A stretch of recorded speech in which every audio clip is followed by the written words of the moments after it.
and welcome back. Today I will discuss about chapter motion of standard 9. This chapter belongs to physics. Now we will discuss about the topic, the concept of rest and motion. The concept of rest and motion.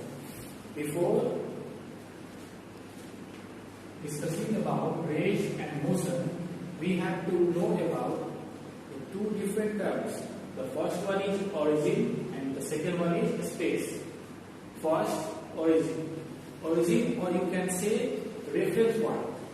It is very important for this chapter because if we do not have a clear concept on origin and space, then we cannot determine the rest of the topic of this chapter. First, origin or reference point. The place from which a location is observed and measured is called the origin. Means, let's suppose this is a space, the vector space that is spread throughout the universe.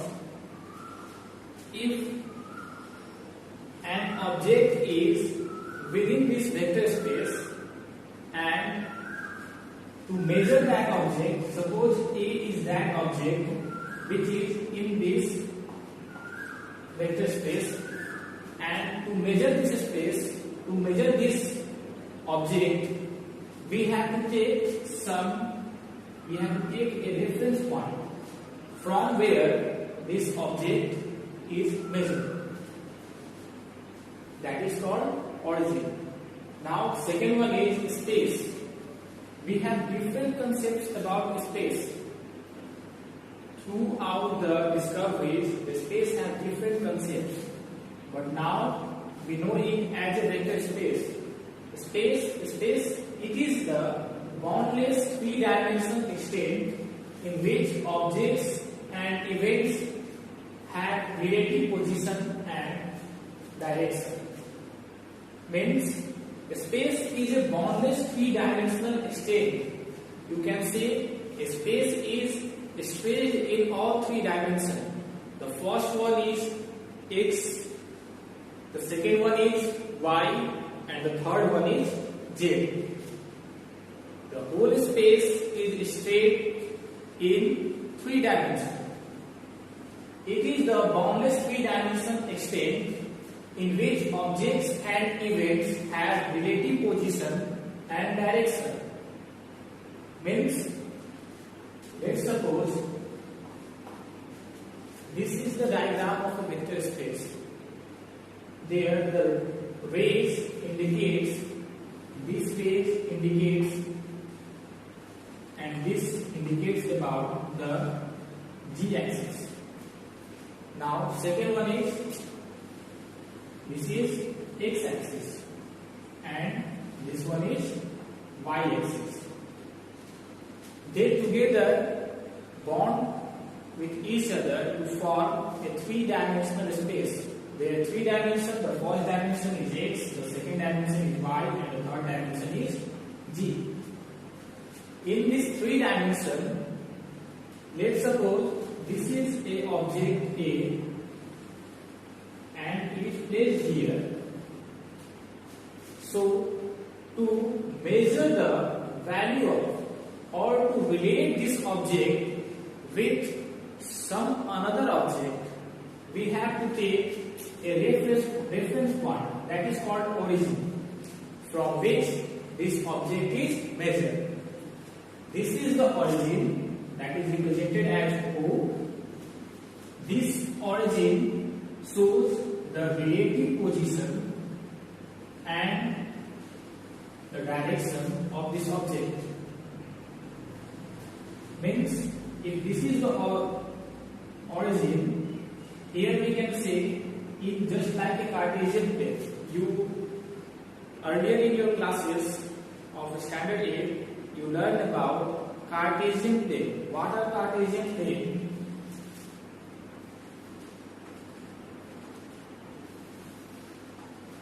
This is a Cartesian plane, that is two-dimensional plane. In Cartesian plane,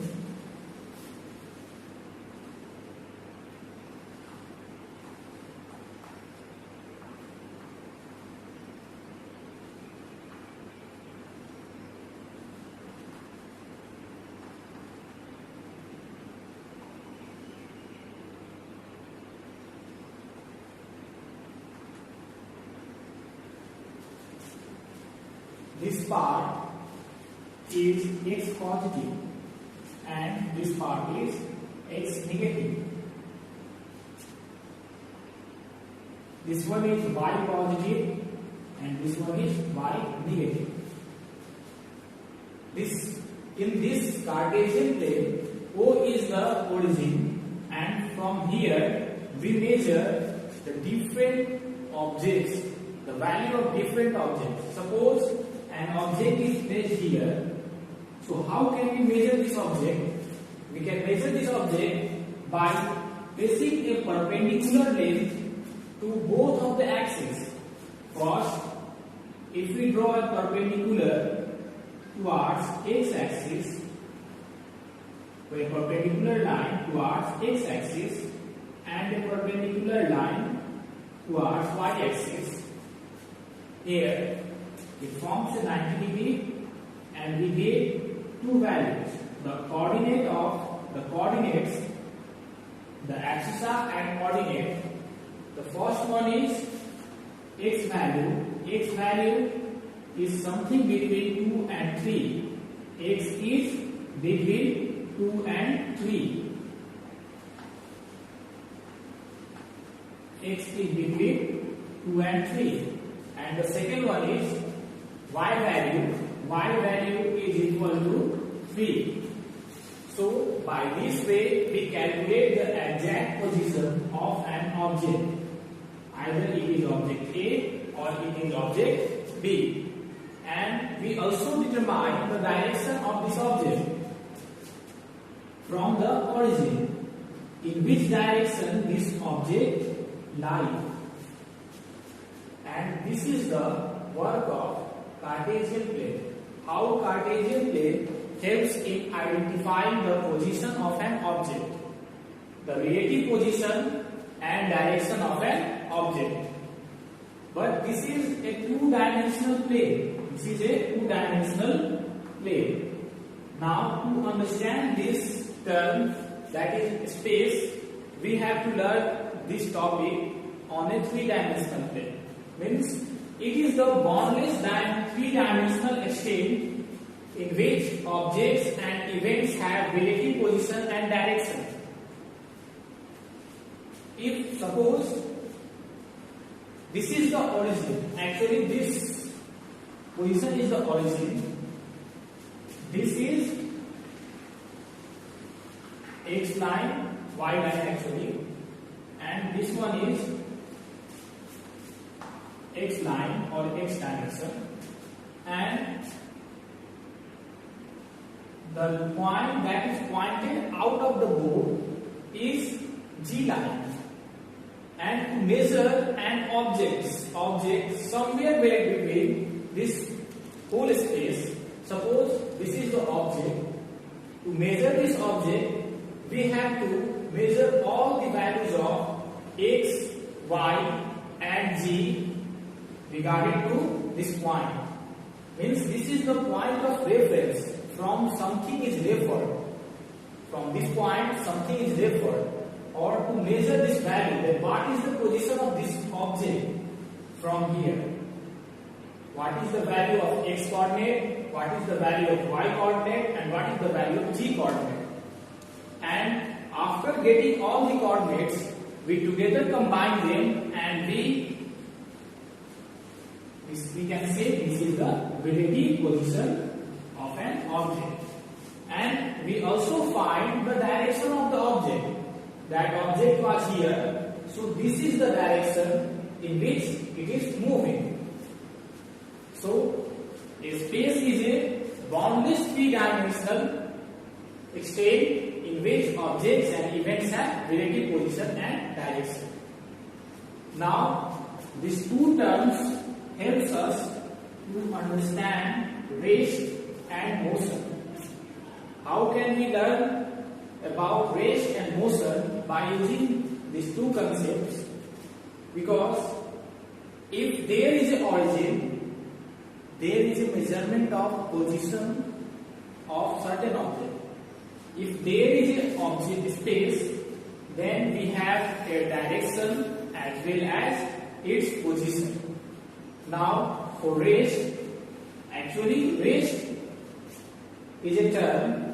In physics, a body is said to be at rest if it does not change its position with respect to a fixed point taken as reference point in its surrounding with the passage of time.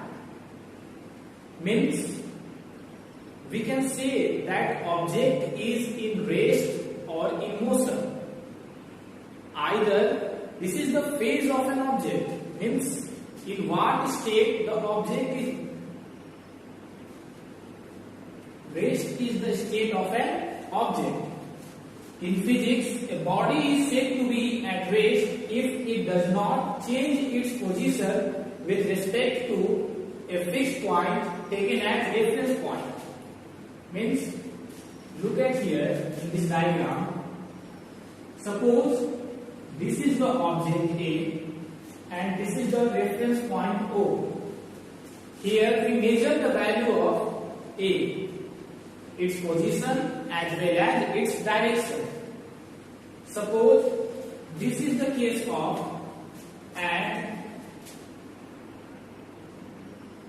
8:30:45, means in the morning at 8:30 o'clock and second is 45.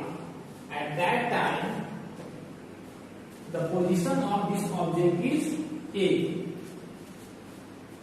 Just after next second, 8:30:46, if the position of this object remains the same, then if this object do not change its position with this reference point, means it stays continuous at its place, then we can say that this object is in rest.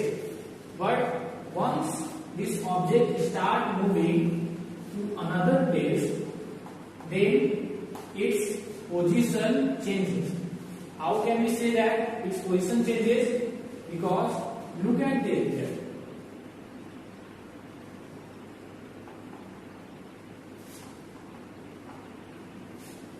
The first position, that is A1. At A1 position, the y coordinate have 2 value and x coordinate have value 1. But at second position, the y coordinate something lies between 2 and 3, and z coordinate, x coordinate lies at 3. So there are two different coordinates. The first coordinate is 2, 1 and 2. The x1 is 1 and y1 is 2. But at second position, the position is x coordinate is 3 and y coordinate is something 2.5. So there is a difference in the coordinates of the same object, but at different interval of time. This position is at 8:30:45 and this position was at 8:30:46. Means with the passage of time, if the time is passing, with the passage of time, if this object changes its position, then we can say that this object is in motion. But if it does not change its position, it remains at the same place with the passage of time, then we can say that this object is at rest. Look at here the definition. In physics, a body is said to be at rest if it does not change its position with respect to a fixed point taken as a reference point in its surroundings with the passage of time. And now the second one is motion. A body is said to be in motion if it changes its position continuously with respect to a fixed point taken as reference point in its surrounding with the passage of time. So it has a very clear definition. If the position of object A changes with a passage of time, then the object is in motion. If the position of an object, that is A, does not change its position with the passage of time, then it is in rest. But it is not for the same time, not only for at 45th second or 46th second. If the object continuously changes its position, then we can say that this object is in motion. And once a object changes its position and then after it remains constant at the same place, then we can say that the object was in motion, but then it is in rest. So this is the concept of rest and motion of a chapter, motion. Now the next topic is distance and displacement. And before this, we will learn about the two quantities. The first one is scalar and the second one is vector. The first one is scalar quantity and the second one is vector quantity. Along with that, we will discuss about some terms of tensor quantity.